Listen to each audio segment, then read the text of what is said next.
Peringatan, animasi ini dibuat dengan tujuan sharing pengalaman pribadi sang pengirim cerita.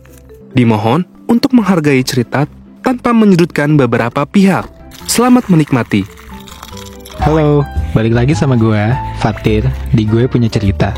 Kita rewind dikit dulu kali ya, kemarin sampai mana?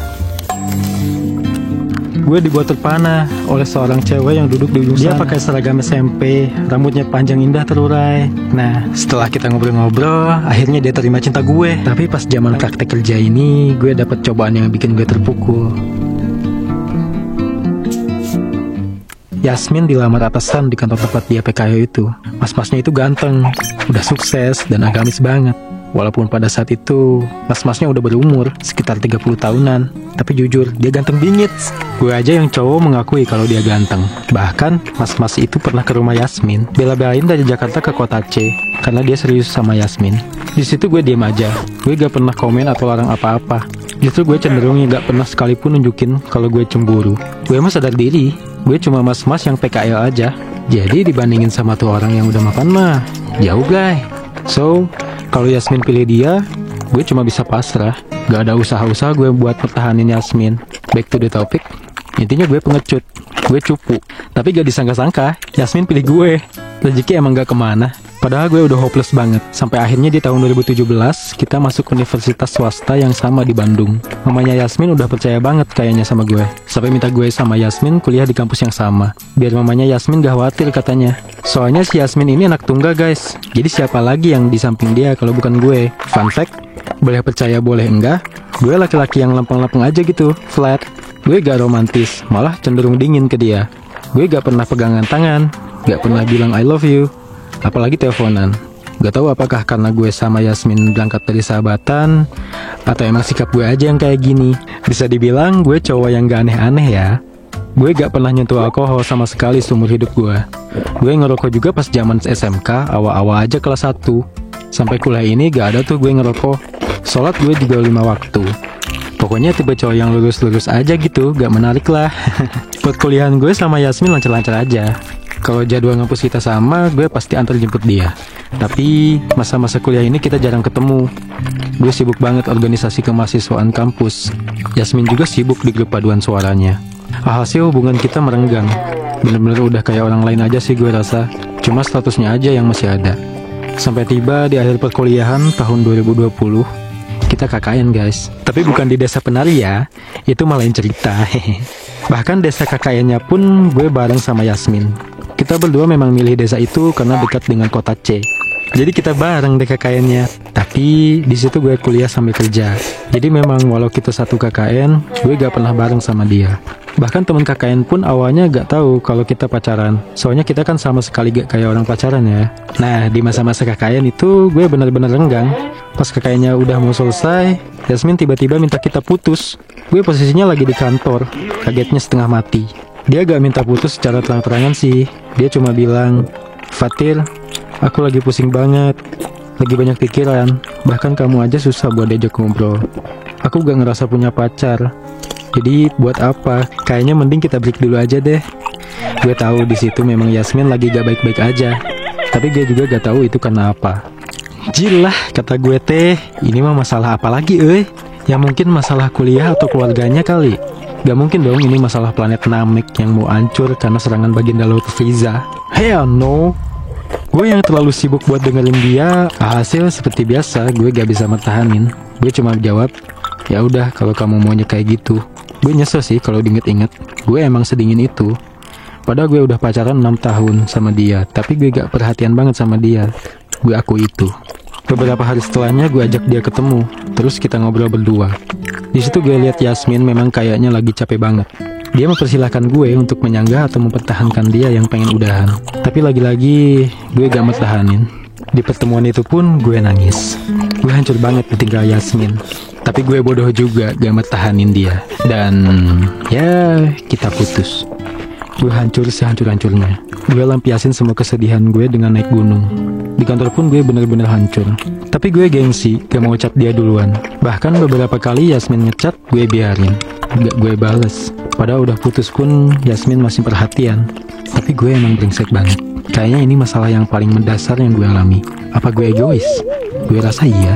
Kalau gue mertahanin hubungan ini, kalau gue mau sedikit aja buat dengerin dia, gue yakin hubungan ini jauh lebih baik. Padahal Yasmin udah nurunin egonya buat memperbaiki hubungan ini. Setelah beberapa minggu, bos gue berusaha untuk bangkitin gue dari keterpurukan ini. Kebetulan dia juga dosen di kampus gue. Dia nyuruh gue KKN lagi di desa yang dosen gue itu pimpin. Dan ya, gue mau. Bos sekaligus dosen gue itu baik banget. Sebut saja Pak Andi. Jujur saking deketnya gue sama Pak Andi, gue udah anggap dia ayah sekaligus panutan buat gue. Jadi saran yang dia kasih itu gue ikutin. Gue KKN lagi tahun depannya di tempat dia. Terus Pak Andi jodohin gue sama salah satu cewek di KKN itu. Namanya Siva. Gue gak suka sama sekali sama Siva. Cuma gue menurut aja deh disuruh Pak Andi. Toh buat kebaikan gue juga, biar gue cepet move on. Lama-kelamaan gue sering chat Siva karena disuruh Pak Andi. Pokoknya isi chatnya pun sampai dikasih tahu Pak Andi. Jadi yang chatan sama si Siva bisa dibilang Pak Andi sih. Soalnya gue cuma copy paste aja omongan Pak Andi. Emang agak gila sih gue. Mana gue gak tahu ternyata si Siva itu udah punya pacar, jir. What?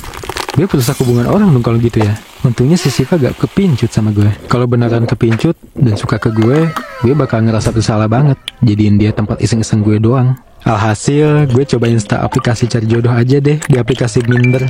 Ketemu deh sama beberapa cewek yang cocok dan chattingan. Beberapa kali juga gue ketemuan sama cewek-cewek itu, tapi gak ada yang cocok, alias abis ketemu gue cuekin, gue ghosting langsung. Pokoknya gak ada yang berjalan lancar deh. Gue masih tetap hancur ditinggal Yasmin. Kalau deket sama cewek pun lebih ke pelampiasan aja. Gue udah gak peduli lagi. Gue cuma pengen Yasmin. Long story short, setahun sudah berlalu hari-hari gue tanpa Yasmin.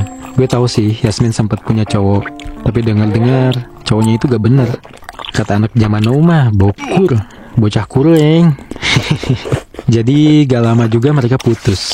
Pernah beberapa kali gue mimpi Yasmin lagi nangis di pojokan. Besok paginya gue langsung chat dia buat nanya kabar. Dan ya, jawabannya tentu dia sedang tidak baik-baik saja. Selama putus, dia tetap terbuka kok sama gue. Pokoknya hubungan kita tetap baik-baik aja setahun ini. Pernah juga Yasmin mimpiin gue cukur botak. Dan bener aja memang, kemarinnya gue cukur botak.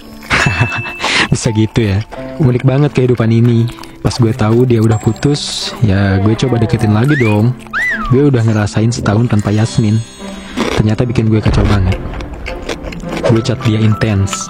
Dia responnya juga bagus-bagus aja. Sampai akhirnya hari Minggu kita berdua mau ketemu. Gue gak sabar banget. Semoga gue bisa perbaiki semuanya. Tapi bagaikan mimpi buruk, malam minggunya Yasmin ngechat gue, yang isinya dia kecewa sama gue. Karena dia dengar cerita soal KKN gue yang kedua kali deketin si Siva itu. Tapi dia dapat cerita dari sudut pandang orang lain yang memang gak tahu aja cerita gue sebenarnya gimana. Dasar dah, kalau orang dengar cerita versi yang bukan dari sumbernya bakalan beda nangkep isinya. Dia gak tahu kalau sebenarnya gue disuruh. Kalau sebenarnya gue gak suka sama Siva. Semua ini cuma iseng dan biar gue lupa aja sama Yasmin. Tapi dia gak dapet informasi itu dari orang lain. Hasil, gue paksa dia buat kita tetap jadi ketemu. Gue bisa tunjukin semuanya. Bukti chat gue sama Pak Andi yang ngarahin isi chat gue sama Siva dan lain-lain. Karena gue pede kalau gue gak salah dan semua ini memang main-main. Kita ketemu di salah satu kafe dekat rumah dia. Nuansanya romantis, tapi hawanya tegang, kayak ngadepin Hook lagi marah. Walau gitu, Yasmin mau dengerin semua penjelasan gue. Dan setelah gue kasih semua buktinya kalau itu bukan kehendak gue, Yasmin akhirnya ngasih gue kesempatan lagi buat tunjukin kalau gue emang serius sama dia. Dia minta waktu 5 kali buat jalan sama gue sambil kita saling adaptasi lagi satu sama lain.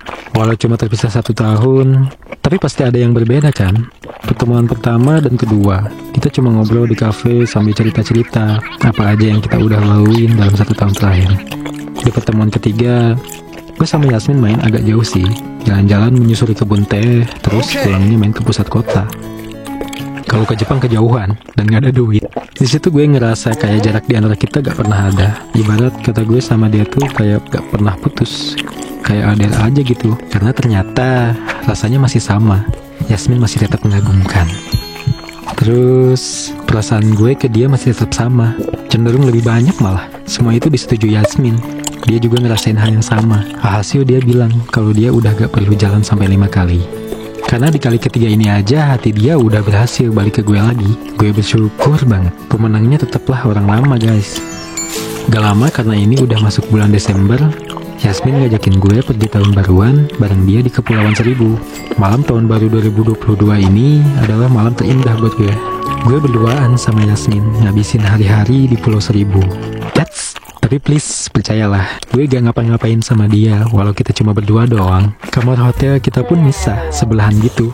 Karena sebenarnya alasan gue kenapa dingin banget selama pacaran sama dia, gak pernah romantis atau layaknya orang pacaran lainnya karena satu hal, karena kita belum menikah. Gue jadi gak leluasa gitu loh, kalian paham gak sih? Gue sering bilang soal itu juga ke Yasmin. Kalau udah nikah gue pasti berubah, perhatian, kasih sayang, dan lain-lain. Karena kita udah muhrim. Tapi mungkin dari sisi cewek, mereka butuh diperhatiin lebih. Gak lama, 4 bulan setelah kita balikan, gue langsung ke rumah Yasmin buat ketemu orang tuanya. Yasminnya sih gak ada, dia saat itu kerja di Jakarta. Jadi gue cuma menghadap orang tuanya aja sambil bawa bokap gue buat nemenin. Di situ gue minta izin, minta restu mau ngelamar Yasmin yang mana cinta pertama gue. Dan akhirnya gue tunangan pada 28 Agustus 2022. Iya, sama kayak tanggal jadian. Gue sama Yasmin sibuk nyiapin perbekalan nikah. Yang gue sadari adalah setelah berpisah itu, kita berdua kembali dengan versi terbaik masing-masing. Gue ataupun dia sama-sama udah gak gengsian lagi. Pokoknya lebih deket deh, udah gak kayak temen. Tapi sekarang beneran udah kayak dua sejoli yang sedang memadu kasih. Bulan Mei 2023, tepatnya di tanggal 28 lagi, gue dan Yasmin resmi menikah. Gue nangis pas lihat dia jalan masuk ke meja akad. Gue terharu.